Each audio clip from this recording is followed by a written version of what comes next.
नाज़रीन, अवामी न्यूज़ में ख़बरुनि जो सिलसिलो जारी है। अवां खे जाती का ख़बर ॾींदा।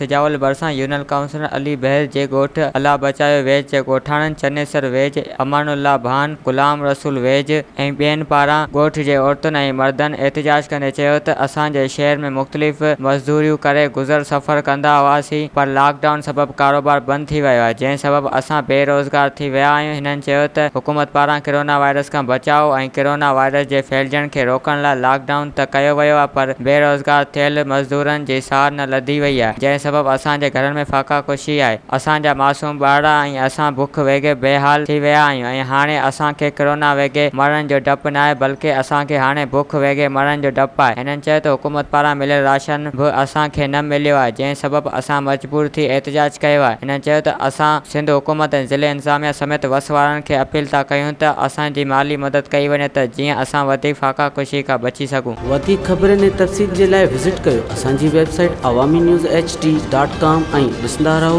अवामी न्यूज़ HD।